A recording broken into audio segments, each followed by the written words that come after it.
Hi again, kindergarten. Here's your note catcher for today. Okay, get those pencils ready. All right, and let's start with a review from yesterday. So yesterday we learned about 2 trades jobs. One was spinners. And remember, the spinner's job was just to make that thread out of cotton or flax or wool from sheep. Okay? And then we learned about a weaver whose job was to use that thread and weave it all together to make cloth. Okay?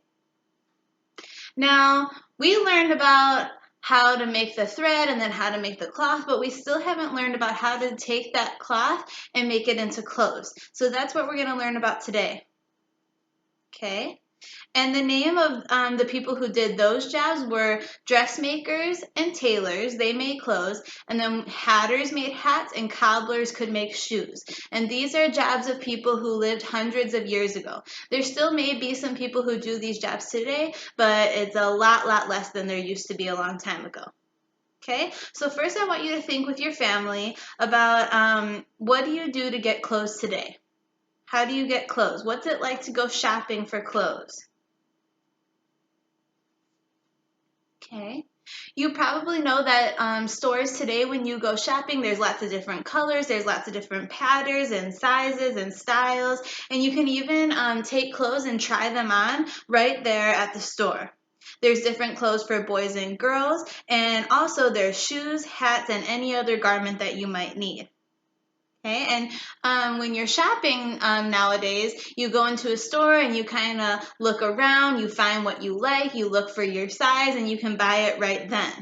Okay, that's because factories make our clothes now, most of our clothes now, and clothes can be made very quickly and they can be shipped off to stores so that you can buy them. But back in colonial times, it wasn't like that. Instead, you had to go to a dressmaker or a tailor and you had to tell them what you wanted. You had to tell them, they had to measure you to see what size that you were, and you put in an order. Okay, and then they would take that order that you told them what you wanted, and they would make you whatever you asked for, and then you would have to go back and pick it up. Okay, so it took a lot longer to get clothes back then than it does now. Okay, so today I want you to listen carefully to today's read aloud to find out about 4 different tradespeople during colonial times who made different types of clothing. Okay, this is called Dressmakers, Tailors, Hatters, and Cobblers. In colonial America, most people made their own clothing. This was especially true for farmers, who had everything they needed to make clothes on their farms. Because making clothes was hard work, most people had only 2 outfits, one set of work clothes and one fancier to wear on Sunday, maybe to church, and that was it. People did not get new clothes until their old clothes were worn out. Some farmers and their families had the money to buy clothing instead of making it themselves. So they would take a trip to town when they needed new clothing. There they would find several different people who specialized in making different things: the dressmaker, the tailor, the hatter, and the cobbler. Okay, so think about how much time farmers might save if they could just go and buy clothes instead of having to make it at home. And usually their wives were the ones who made the clothes back then. Okay. In the old days, there were no racks full of dresses for women to try on. It took a lot of time for a dressmaker to make a dress, so she wanted to make sure someone would buy a dress before she made it. It cost a lot of money to buy a dress, so a farmer's wife wanted to choose the exact color and style that she wanted. The dressmaker might display 1 or 2 dresses in the shop window, but most dresses had to be made to order. If a woman was very wealthy, she might even order a dress from England. Okay, so in colonial days, which tradesperson was in charge of making clothes for women? What was the name of the job or the person who made clothes for women? When a woman came in looking for a new dress, the dressmaker might show her some patterns designed according to the latest fashions. The woman would choose the pattern and fabric that she liked best. Okay. The dressmaker would then use a measuring tape to measure the woman's arms and legs as well as her chest, neck, and waist. Okay, so a woman might kind of stand up and spread her arms out and spread her legs out, and the dressmaker would take a measuring tape and measure the length of their arms and their legs so that they could see what size that they were. Okay, the measurements told the dressmaker how much cloth would be needed for the dress, and the dressmaker would then cut the cloth into pieces according to the shape of the patterns. After all the pieces were cut, the dressmaker would hand stitch or sew the pieces together using a fine needle and thread. Remember, back then there were no electric sewing machines like we have today, so this was slow and careful work. Okay, so your first question says, why was a measuring tape an important tool in making clothing? You could say it was important because,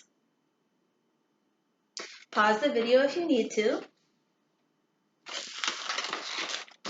All right. Finally, the dressmaker might add fancy finishing touches like hand-knitted lace or embroidery around the collar or hem of the dress. It would sometimes take several weeks to make a new dress. All right, and that was quick, but back to our next question. Describe what a dressmaker did when a customer came to her shop and ordered a dress. Okay, so pretend for a minute that you're alive hundreds of years ago and you want a dress. Okay, you would go into a dressmaker's shop, and what would that experience be like? What would you do? What would the dressmaker do? Okay, and write about it there. Make sure you start with an uppercase letter and end with a period. Make sure you're writing nice and neatly, please. Okay. Tailors did the same kind of work as dressmakers, but they made clothing for both men and women. People who wanted new clothes could visit a tailor and have their measurements taken.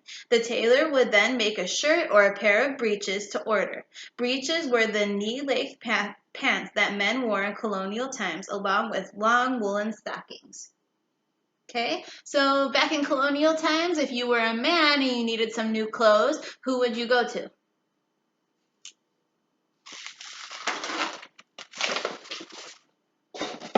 Almost everyone in early America wore a hat. In fact, it was considered strange or rude to walk around bareheaded.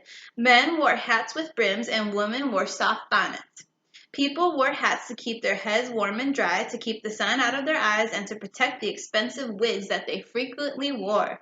People who made men's hats were called hat makers or hatters.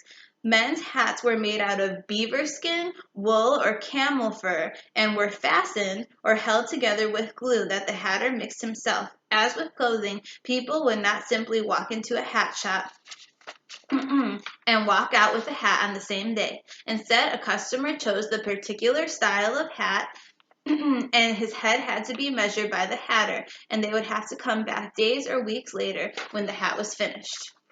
Okay? So I just read it, but I hope you're listening. What materials did a hatter use to make hats? What materials did a hatter use to make hats? I just said hats were made out of blank, blank, blank. What did I say? It's okay if you forgot. You might want to just rewind a little bit. Hopefully you can figure out that answer, but we don't have to write that one down. And then, what was the name of the tradesperson who made hats?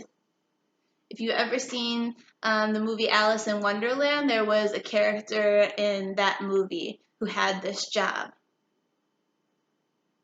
Okay.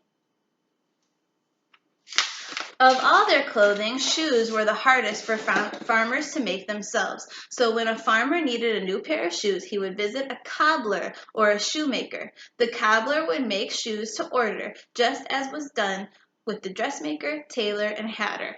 Okay, so what does it mean that the shoes were made to order? Just like dresses were made to order and hats were made to order, what does that mean?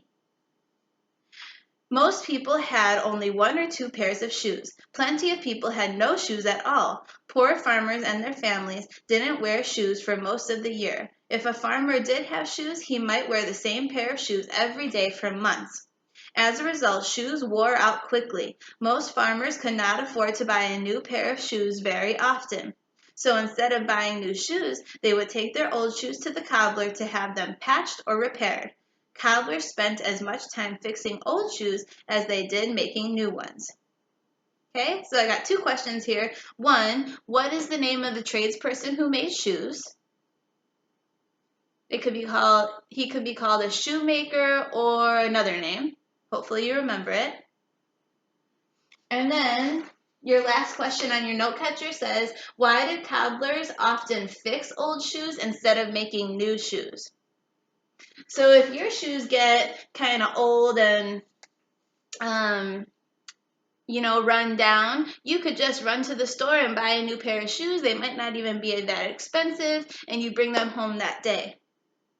But back in colonial times, instead of just buying new shoes, you would take your old pair of shoes to the cobbler, and the cobbler would fix them for you, and then you would bring them back home and continue wearing them.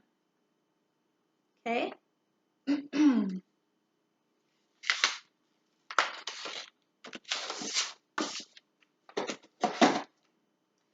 The shoemaker used many specialized tools for his trade. In early America, most shoes were made out of leather, which comes from the dried hide or skin of a cow. So this kind of reminded me when we learned about Native Americans. Remember the Lakota Sioux tribe, how they would make their clothing out of animal skin or fur? Well, the shoemakers would make most shoes out of leather, which came from the skin of a cow.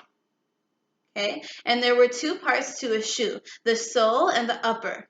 Both were made out of leather. This sole was on the bottom of the shoe, and the upper was the top part of the shoe. Just like a dressmaker or a tailor, the shoemaker would take measurements, cut the leather, and then use a needle and thread to sew the pieces together.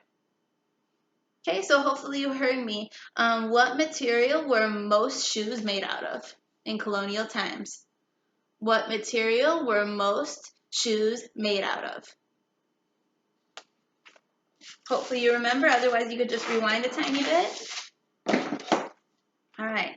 Making clothes, hats, and shoes was hard work. Farmers who could afford it were very happy to pay others, dressmakers, tailors, hatters, and cobblers, to do the work for them.